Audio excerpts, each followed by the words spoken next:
دلته کس ده هغوی ورته ټاوټ وایي پاکستانیان د دلال چې ډاکټرانو ته کوي. ما ورته ویلې دغه کس سره به لاړ سې دا کوم ډاکټر ته چې ته تللی همدی به در سره ځي، دی چې در سره لاړ نه سي زه تا ته پیسې نه درکړم. سړي غالمغال شروع کړ وروره ګله چې ما ته پیسې راولېږه او زه ویډیو درپسې کوم. مال 15,000 ویډیوګانې راپسې وکړه. خو زه کس درلېږم ته علاج کوې که ته پیسې غواړې؟ وایي زه علاج کوم. مال هغه د علاج کوي که نه؟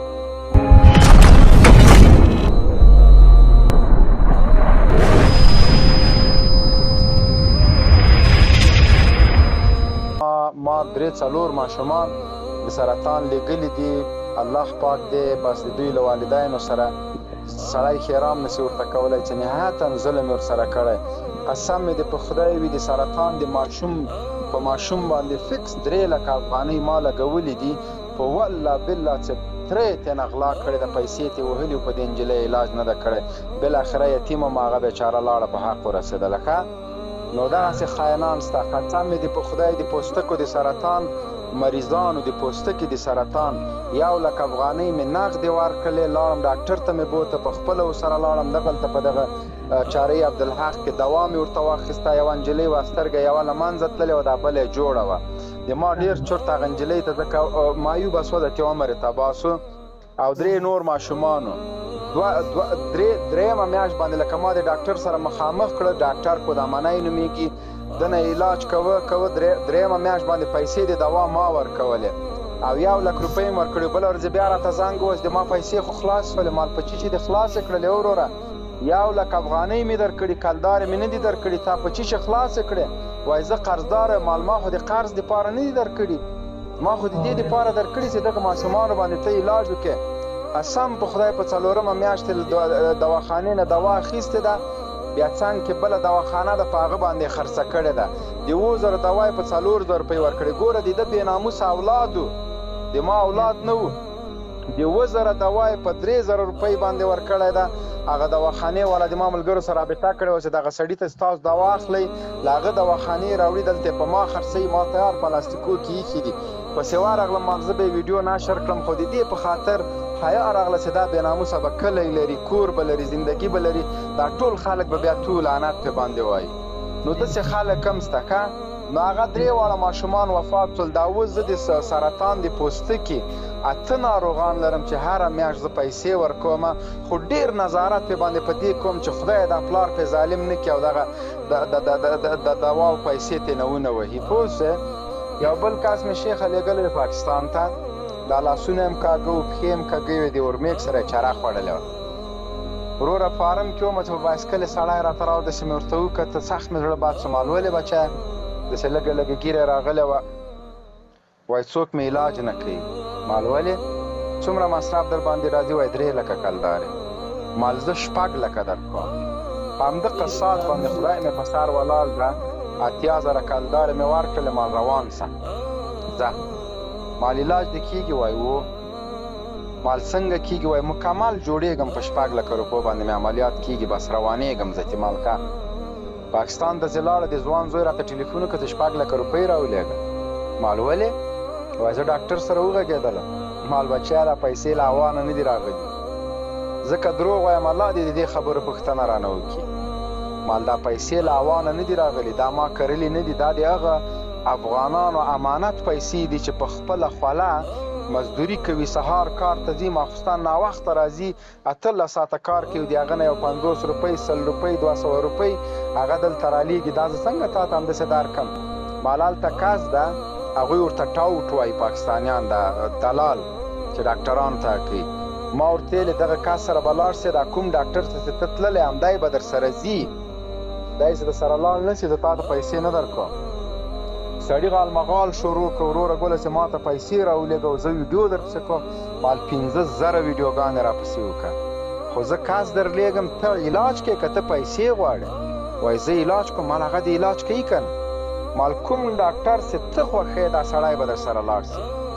ډاکټر ته لاړه، ډاکټر په الله قسم په خپله ما ته زنګ ووهه شیخه، ما ته یې زنګ ووهه، وایي مبین صاحب زه پوهېږم چې دا پیسې ته په دې لګوې، څوک یې په خپل اولاد هم نه لګي. وایي د ده یو اپریشن په 1,13,000 د 11 اپریشن کېږي دا لاس به صرف سیده کیږي، نور هیڅ امکان نه لري چې لاس د حرکات وکړي. بیا به 1,10,000 ورکوي، دا بل لاس به یې سیده کیږي. بیا به 3 لکه روپۍ ورکوي چې د پښې سیده شي، نو ده باندې 10 لکه روپۍ راځي، دا به لکه مړی دغسې سیده پروت وي. همدغه حالت یې ښه ده چې کم از کم یو نفر یې کېنولی او جګولی سي. دا بیا به باول هم په ولاړه کوي، ډوډۍ به هم په لاس باندې نه سي خوړلی، ځکه لاسونه سیده سو. دې هلک ته ما ورته ورکړه، دې مریض ته ټلیفون، هغه ته مې ویل څنګه چل ده؟ وایي ته ما ته پیسې راولېږه. مال والله که درولېږم چې د اسمان کته او پورته سي، او که د 80,000 مې هم درنه وانخېستلې، زه به مالدي تاسو یم، قسم په خدای ما پسې فارم ته بدماشان راوستي وو، پیسې یې په زور اخیستلې. مریض ما پې باندې صله رحمي وکړه، پیسې مې ورکړې، ومې لېږه چې دا بله ورځ چې لاړم چې ګورم ولایت کې د والي دفتر مخې ته ولاړ ده، په کراچۍ کې ناست ده، پلار یې ورسره د مالدي جنازه چې والي در باندې خبروم. دا یې ذریعه دی سوال جوړه کړې وه د خپل معیوبي، پلار او ورونه او د خبیثانو په ده باندې تجارت کوه. نو شیخه ما خدای پاک دې ریا کې نه راولي، ما قسم په خدای لکه دا پیسې ما خپلې نه دي مصرف کړي. ما د 3 میاشتې له تاریخه جرمني ته یو ماشوم لېږلی وه چې د پوستکي سرطان یې هم پزه له منځه وړې وه، هم یې سونډې له منځه وړې وو، ژبه او خولې او په دې جې باندې او ویډیو ما کړې ده، ځکه عکسونه درولېږم، هلکه لاس ورځ ډوډۍ وخورې. د 3 میاشتې له تاریخ هم جرمني ته ولېږه، د دغه 4 خویندې ورونه نور هم په پوستکي په سرطان اخته دي.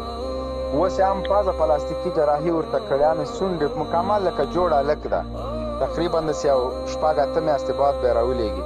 بیا د همغه دوایي دغه نورو ته هم شروع کړې چې هغه دوا زه دلته په پیسو ورته اخلم. پلار ته یې د میاشتې 10,000 روپۍ ورکوم چې ته به د ماشومان له لمر نه ساتې، مزدوري به نه کوې، له کوره به نه وځې. نو هغه هم د خدای پاک مهربانه د پخې کېدو دي.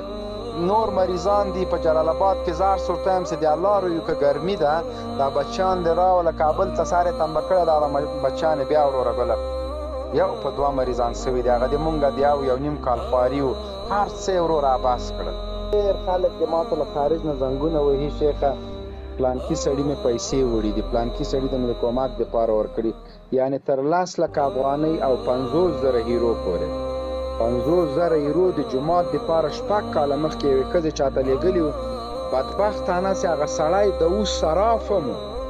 دا په روزګانۍ قصه ده. نو ما ته ډېر زنګونه ول، بالاخره چې ورسره وغږېدم، تفاهم ته سره ورسېدلو، لاړم صراف نه پوښتنه وکړم، همدغسې دا ښځه دغه څه اسناد لري، تا ته یې پیسې رالېږلي د جومات دپاره، دا جومات تا چېرته جوړ کړی؟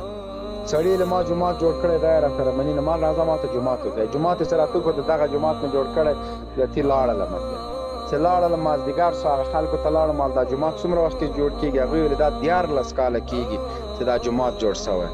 سارا پسې ورغلم، پیسې یې مال تا ته 6 کاله مخکې لېږلي، او جومات 14 کاله مخکې جوړ سوی ده. خو هله بس په ډېرو کوششونو باندې مې دا پیسې له ده نه مکمل واخیستلې، په 3 کشتو باندې مکمل مې ترېنه واخیستلې. ښځې ته مې ویلې مال دغه د پیسې ما ترېنه واخیسته، اوس څه وکړم؟ وایي د جنکو مدرسه راته جوړه کړه. اوس ټیکهدار مې ورسره وغږوه، په مترانه باندې ورسره وغږېدم، متر په 9,000 افغانۍ باندې پیسې مې ورته حساب کړې چې په دغه ترتیب به دغه ښځې ته مدرسه جوړې، نور ته په سوالات یې زه صرف نظارت یې نه کړم. الله پاک داسې عظیمشانه مدرسه جوړه کړله پې، اوس هم راته دعاوې کوي. صراف هم خلکو نه پیسې وهلي، نور خو پرېږده. جنرال صاحب الله سبحانه وتعالی دې مخه رابو دغه مخامخ صفت خوند نه کړي، ولاکه من الله هغه کېږي نه مې اوسه پورې کړی، والله دې دیداره کمالاتو